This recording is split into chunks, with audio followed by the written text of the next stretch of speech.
Assalamualaikum warahmatullahi wabarakatuh. Salam sejahtera untuk kita semua. Perkenalkan, saya Harum Fadilatun Nur, dosen Departemen Ilmu dan Teknologi Pangan, Fakultas Teknologi Pertanian, Institut Pertanian Bogor.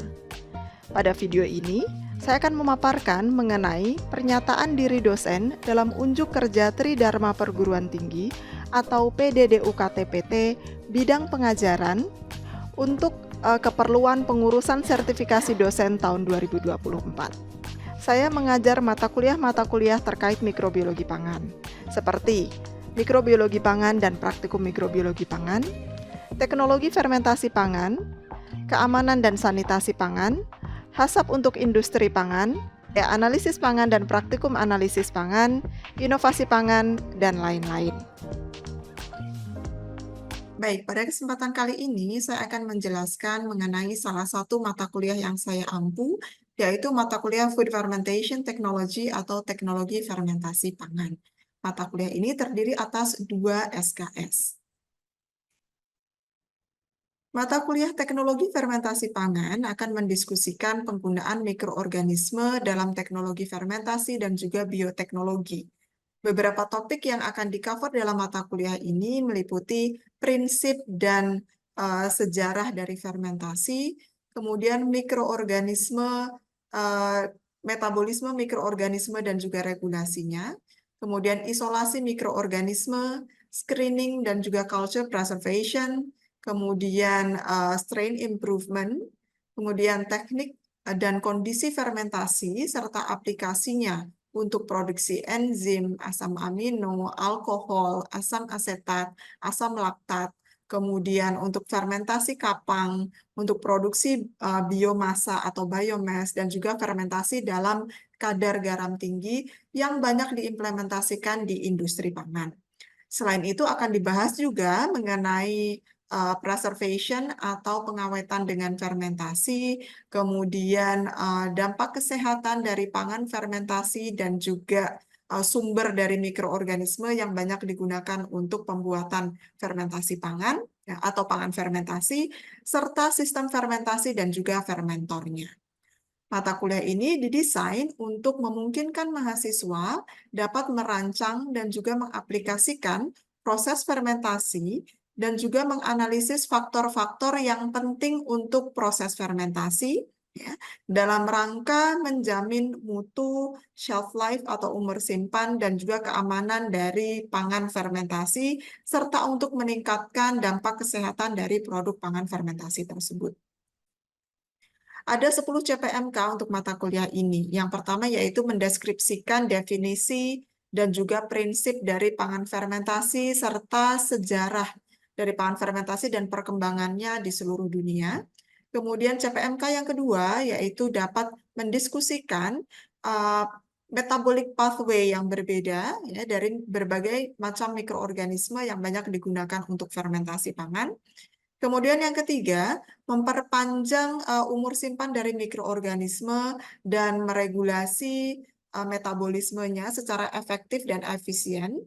Kemudian yang keempat, dapat mendemonstrasikan teknik yang digunakan untuk mengisolasi dan juga men-screening mikroorganisme untuk keperluan fermentasi, kemudian menyimpannya atau mengawetkannya, serta bagaimana kita bisa mendevelop starter culture untuk fermentasi pangan. Kemudian yang kelima, dapat menjelaskan mengenai berbagai macam teknik yang dapat digunakan untuk culture dan juga strain improvement ya, yang diinginkan yang bermanfaat bagi fermentasi.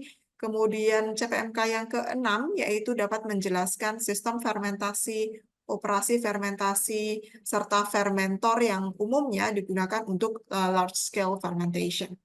Kemudian yang ketujuh, dapat mengaplikasikan dan menganalisis faktor-faktor yang penting dalam proses fermentasi untuk memproduksi berbagai macam ingredient yang penting untuk industri pangan.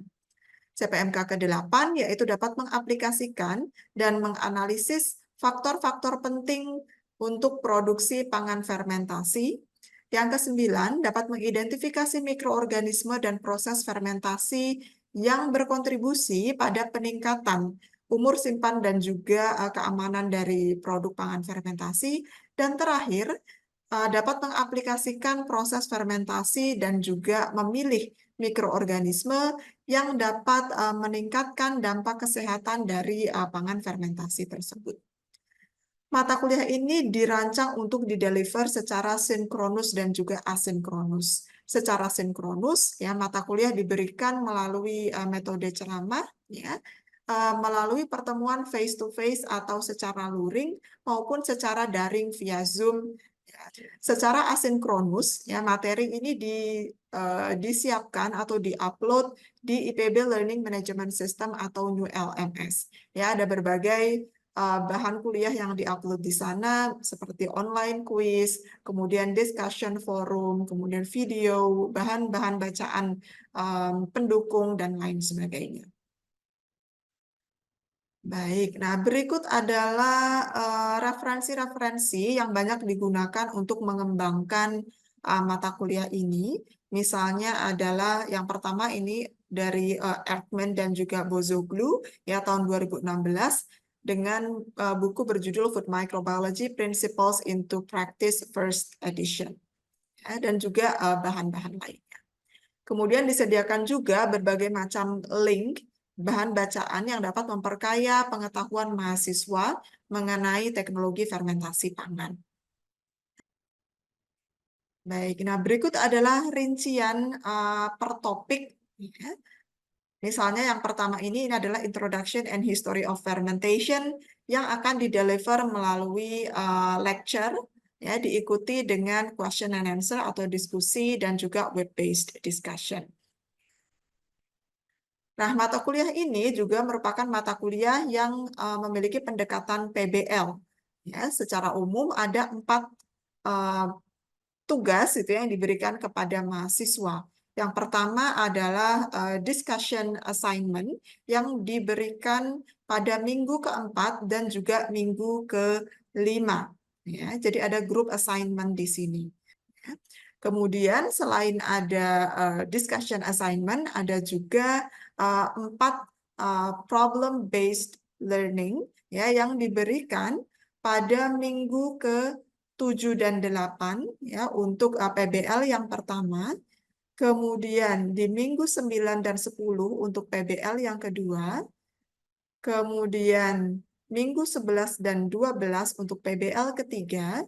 Dan terakhir minggu 13 dan 14 untuk PBL keempat. Ya.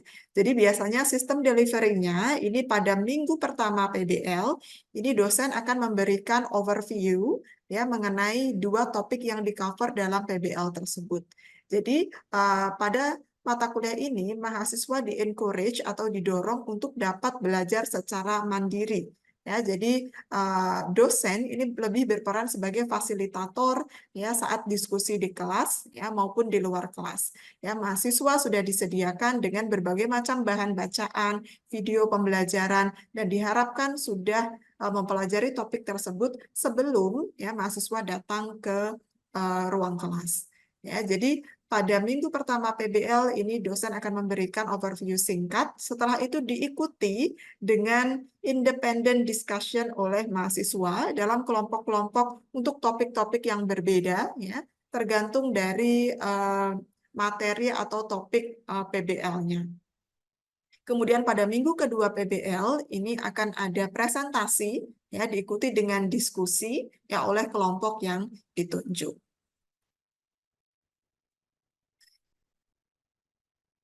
Nah, untuk kuis sendiri, ini total ada 9 kuis yang diberikan dari minggu kedua sampai minggu ke-14. Kuis di set ya atau diatur di LMS dan dapat diakses oleh mahasiswa ya secara independen ya, secara mandiri selama durasi 1 minggu setelah topik kuis tersebut diberikan. Selain itu juga disediakan forum-forum diskusi di New LMS yang dapat diakses oleh mahasiswa. Pada forum diskusi ini, mahasiswa dapat berdiskusi, ya, dapat mendiskusikan terkait pertanyaan-pertanyaan yang sudah disediakan untuk topik minggu tersebut. Selain itu, mahasiswa juga dapat bertanya atau melempar pertanyaan ke teman-temannya atau ke dosen ya terkait dengan topik pada minggu tersebut yang sedang dibahas.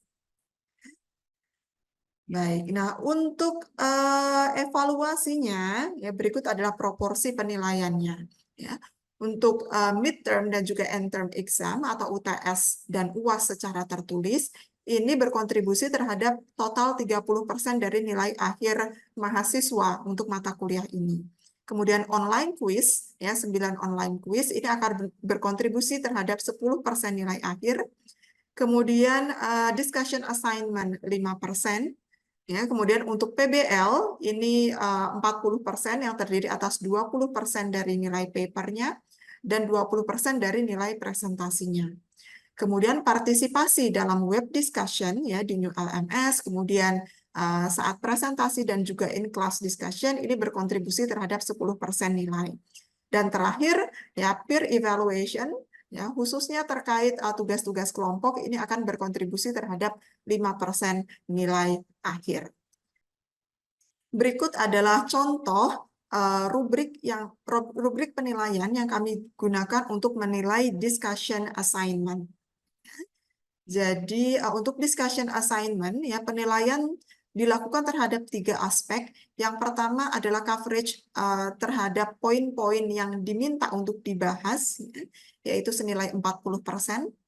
Kemudian kejelasan dan juga kedalaman dari diskusi dalam paper tersebut senilai 40%. Dan terakhir adalah teknik penulisan yaitu sebesar 20%. Selain itu ada juga rubrik ya untuk menilai PBL ya yang sedikit banyak mirip dengan yang sebelumnya ya. Jadi idea and innovation 20%, kemudian coverage dari aspek yang diminta itu 30%, kedalaman diskusi 30%, dan juga cara penulisan 20%. Ya. Demikian penjelasan untuk mata kuliah ini. Ya, untuk berikutnya saya akan mendemonstrasikan ya bagaimana proses belajar mengajar dilakukan untuk mata kuliah teknologi fermentasi pangan.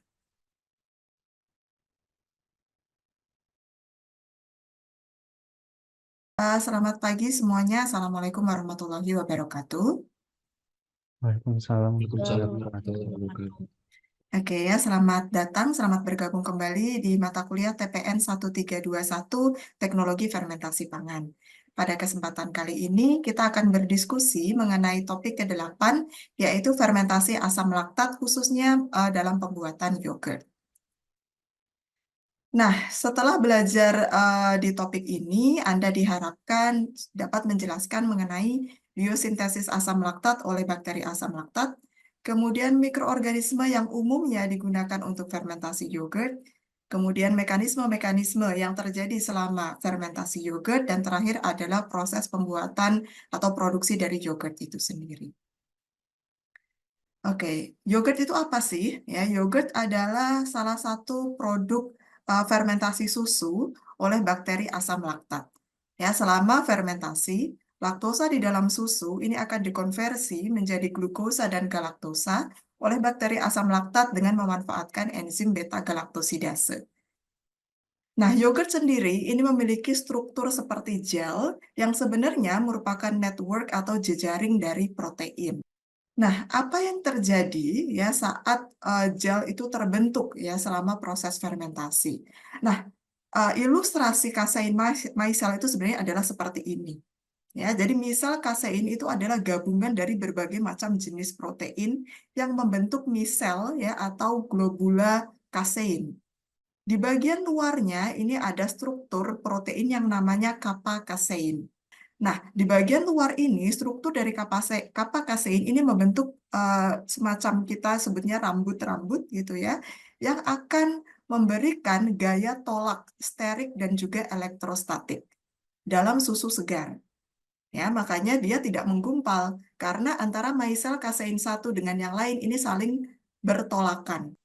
Apa yang terjadi saat proses fermentasi atau apa yang menyebabkan ya kasein ini bisa membentuk gel? Nah, ini terjadi kalau ya kita memodifikasi struktur kasein khususnya adalah kappa kasein di bagian luar ini. Ya, misalnya saat proses fermentasi yogurt, ya, terjadi penurunan pH yang menyebabkan hairy structure dari si kapak kasein ini dia akan kolaps. Kalau kolaps, dia tidak lagi bisa memberikan gaya tolak sterik dan juga elektrostatik. Kalau sudah tidak ada gaya tolaknya, apa yang terjadi antara kasein micelle 1 dengan kapak kasein micelle yang lain akan berikatan yang membentuk network ya sehingga terbentuklah gel seperti yang kita jumpai pada yogurt. Jadi yang awalnya itu dia sendiri-sendiri ya, karena gaya repulsionnya ini sudah hilang, ini mereka akan berikatan satu sama lain, memerangkap air di tengah-tengahnya membentuk gel. Oke, apa saja tipe yogurt yang ada di pasar? Kalau yang suka makan yogurt, sering ke supermarket, jenis-jenis yogurt apa saja yang sering kalian jumpai? Set yogurt, Bu. Ya, set yogurt ya. Jadi salah satu yang paling populer di Indonesia itu adalah set yogurt. Berdasarkan konsistensinya, ini secara umum ya kita bisa golongkan yogurt menjadi 3 kelompok, 3 jenis. Yang pertama adalah set yogurt ya, yogurt yang sangat padat sekali ya, gelnya firm. Kemudian di tengah-tengah ada stirred yogurt, ini lebih populer di Eropa, kental ya, tapi dia masih pourable. Ini biasanya dikonsumsi dengan apa namanya sereal. Terakhir adalah yogurt yang populer juga di Indonesia, drink yogurt. Ya, ini sangat encer sekali, biasanya kita makannya pakai sedotan. Nah, berikut adalah prosedur umum ya, tahapan-tahapan pembuatan stirred yogurt. Ya, dimulai dari standarisasi, homogenisasi, sampai terakhir adalah penyimpanan dingin. Ya. Apa sih kegunaan dari masing-masing step ini? Yang pertama, standarisasi. Standarisasi ini dilakukan khususnya untuk menstandarisasi komponen apa ya, dry matters. Ya, khususnya adalah protein dan lemak yang akan berkontribusi dalam pembentukan gel nantinya. Kemudian yang kedua adalah homogenisasi. Kenapa homogenisasi penting? Ya, jadi homogenisasi sendiri itu sebenarnya adalah pemecahan globula lemak ya dipecah menjadi ukuran yang lebih kecil. Kemudian setelah homogenisasi diikuti dengan heat treatment ya, biasanya pasteurisasi ya, suhu dan waktunya bisa bervariasi. Yang banyak diterapkan salah satunya adalah 85 derajat Celcius selama 20 detik. Tujuannya apa? Yang pertama, untuk membunuh sebagian besar mikroorganisme. Ya, sehingga bakteri yogurt yang nanti kita tambahkan itu tidak punya kompetitor. Ya, kompetitor mikroba bawaan dari susunya. Ya. Kemudian yang kedua, untuk menginaktivasi ya komponen-komponen antimikroba yang secara alami terdapat di dalam susu. Sehingga starter yogurt kita bisa tumbuh lebih cepat ya, lebih optimum. Dan yang ketiga adalah mendenaturasi whey protein. Kalau kita hanya bikin yogurt dari raw milk saja, yang tidak dihomogenisasi, tidak dipasteurisasi, yang membentuk gel, yang membentuk network itu hanya kasein micelle-nya saja. Tapi kalau kita homogenisasi dan kita pasteurisasi, ya, ini yang ikut network itu tidak hanya kasein micelle, tapi juga whey protein dan juga fat globules-nya. Ya, karena saat di pasteurisasi, si whey protein ini akan terdenaturasi dan dia nempel ke kasein micelle. Ya, sehingga komponen-komponen yang pembentuk network-nya ini jadi lebih banyak lagi. Sehingga gelnya, gel yogurtnya akan menjadi lebih firm lagi. Oke, tahapan berikutnya adalah inokulasi. Dua bakteri ini adalah bakteri yogurt ya yang utama yang digunakan untuk fermentasi yogurt, yaitu Streptococcus thermophilus dan Lactobacillus delbrueckii subspecies bulgaricus, atau dulunya lebih banyak dikenal sebagai Lactobacillus bulgaricus. Biasanya ditambahkan dalam rasio 1:1. Pada beberapa yogurt probiotik ya yang mengklaim produknya sebagai produk probiotik, ini seringkali ditambahkan bakteri lain juga, misalnya Bifidobacteria atau L. acidophilus. Ya, kalau tidak ada tambahan bakteri probiotik, sebenarnya secara umum yogurt tersebut tidak bisa diklaim sebagai produk probiotik atau yogurt probiotik. Nah, berikut adalah karakteristik dari Streptococcus thermophilus dan Lactobacillus bulgaricus. Ya. Dua karakteristik utama adalah yang pertama optimum pH growth-nya atau pH optimumnya. Bisa kita lihat di sini bahwa Streptococcus thermophilus ini memiliki pH optimum yang lebih tinggi dibandingkan Lactobacillus bulgaricus. Kemudian yang kedua, ya, kemampuan untuk mendegradasi protein. Yang Streptococcus thermophilus tidak punya aktivitas proteolitik, ya, dia nggak bisa mendegradasi protein kompleks, ya. Dan sedangkan L. bulgaricus ini punya kemampuan tersebut. Nah, dua karakteristik ini penting ya dalam fermentasi yogurt yang membuat dua bakteri ini punya sifat proto-cooperation, ya, saling membantu ya dalam proses fermentasi yogurt. Nah, berikut adalah ilustrasinya, mekanisme apa yang terjadi selama proses fermentasi. Ya, yang pertama setelah kita melakukan penambahan starter kultur, ya, yang tumbuh pertama itu sebenarnya adalah Streptococcus thermophilus. Ingat ya bahwa Streptococcus thermophilus tadi memiliki pH optimum yang lebih tinggi. Ya, makanya dia akan tumbuh duluan meskipun kita nambahinnya bersamaan. Ya. Streptococcus thermophilus tumbuh, ya, menghasilkan asam laktat. Selain asam laktat, ada juga produk lain yang dihasilkan, yaitu asam format dan juga CO2.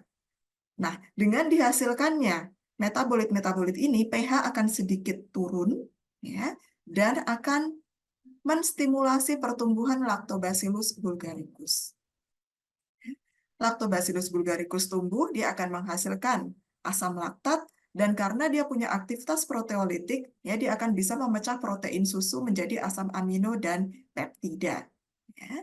Nah, asam amino dan peptida ini akan kemudian menstimulasi ya pertumbuhan Streptococcus thermophilus yang dia awalnya tidak punya aktivitas proteolitik.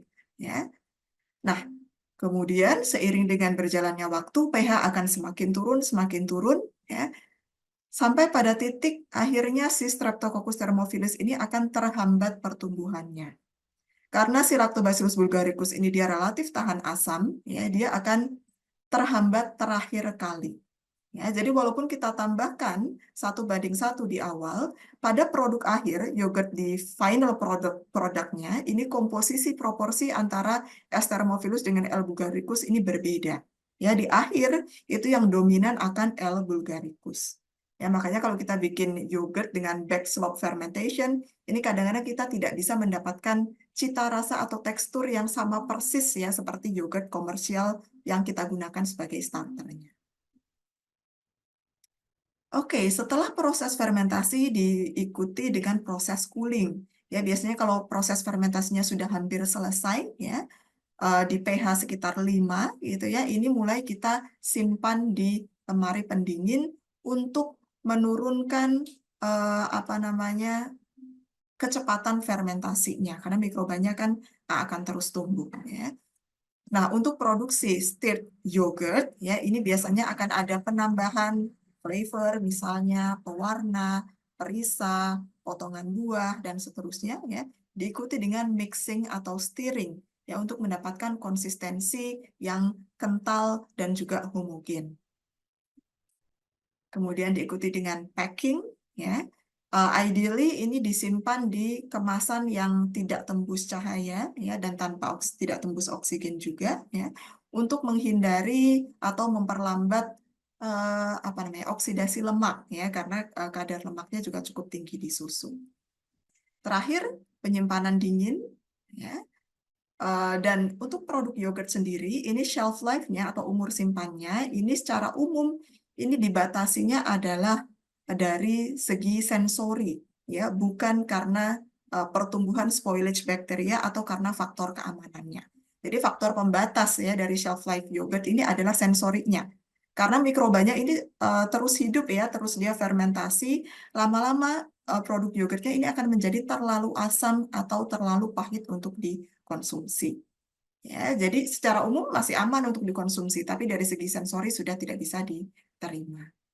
Gitu. Nah, peran dari fermentasi atau penambahan starter ya dalam yogurt ini apa saja ya? Ini kita review ke belakang ya. Yang pertama adalah pengawetan ya, preservation dari susu. Yang awalnya kalau susu mentah kita simpan di ruangan itu mungkin hanya tahan 1 hari ya, sekitar 8 jam ya. Tapi setelah difermentasi menjadi yogurt ini bisa tahan beberapa hari. Kalau kita simpan di kulkas bisa tahan sampai 3 minggu bahkan ya. Karena ini ya produksi asam laktat dan juga pH-nya yang sangat rendah. Kemudian ya, perubahan struktur atau tekstur ya karena pembuatan gel tadi, ya. Bahkan beberapa strain Streptococcus thermophilus ini bisa menghasilkan eksopolisakarida yang bisa meningkatkan konsistensi dari yogurtnya juga. Kemudian yang berikutnya adalah pembentukan flavor khas yogurt ya, ada cita rasa asam, kemudian juga ada acetaldehyde juga yang berkontribusi terhadap cita rasa yogurt. Ya. Dan yang terakhir adalah peningkatan nilai gizi. Ya, laktosa yang ada dalam susu ini sebagian akan dihidrolisis oleh bakteri asam laktat yang membuat yogurt ini menjadi lebih aman dikonsumsi bagi penderita laktos intoleran. Kemudian ada vitamin B ya yang dihasilkan oleh bakteri yogurt. Kemudian daya cerna dari protein, lemak, dan juga laktosanya tadi menjadi lebih baik karena sebagian sudah dipecah-pecah oleh bakterinya. Dan terakhir adalah bioavailability atau daya cerna dan daya serap dari mineral yang juga menjadi lebih baik. Ya. Baik, demikian dari presentasi saya. Apakah ada yang ingin ditanyakan?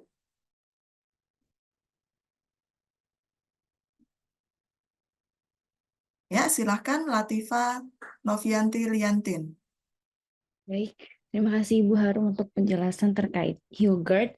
Saya ingin bertanya di bagian tadi Ibu menjelaskan terkait casein aggregation dan hubungannya dengan karakteristik dari susu. Oke.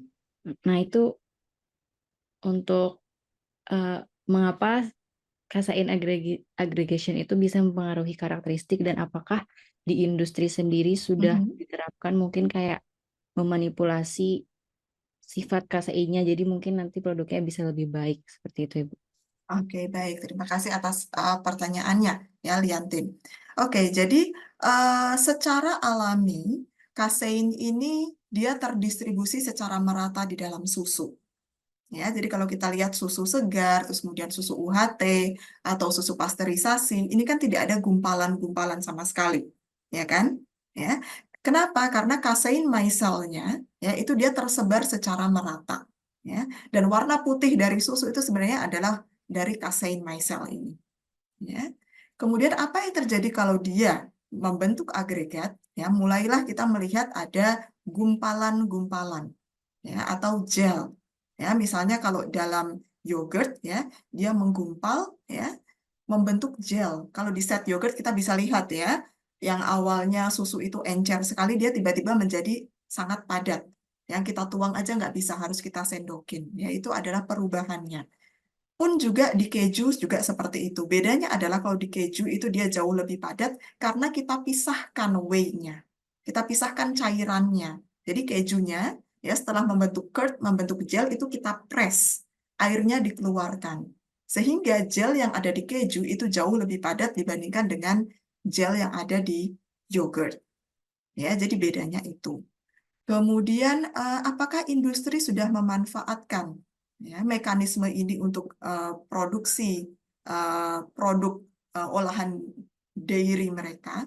Ya, mereka melakukan ini. Ya, yang saya jelaskan tadi itu adalah prinsip dari pembuatan yogurt yang banyak diterapkan di industri. Ya, jadi memang mereka sengaja nih memodifikasi casein micelle-nya, entah itu dengan penurunan pH ya untuk pembuatan yogurt atau dengan kita hilangkan kappa kaseinnya ya yang di luarnya ini ya untuk membentuk gel yang padat seperti dalam pembuatan keju. Ya. Lian juga mungkin bisa membayangkan ya keju ada macam-macam ya. Keju itu ada yang ditambahkan rennet, ada juga yang ditambahkan asam. Ya, yang fresh cheese misalnya ricotta ya dia biasanya pakai lemon, ya itu prinsipnya sama ya, dia penurunan pH. Ya, sehingga membentuk curd, membentuk gel, terus kemudian biasanya agak dipres supaya cairannya hilang. Ya, jadi dia gelnya jadi lebih, curd-nya jadi lebih padat. Apakah cukup menjawab, Liantin? Cukup Ibu. Terima kasih Bu. Oke, baik. Terima kasih atas pertanyaannya. Ya, karena waktunya terbatas, kita cukupkan kuliah pada pagi hari ini. Semoga bermanfaat. Terima kasih semuanya. Wassalamualaikum warahmatullahi wabarakatuh. Demikian PDD UKT PT yang saya buat. Terima kasih. Wassalamualaikum warahmatullahi wabarakatuh.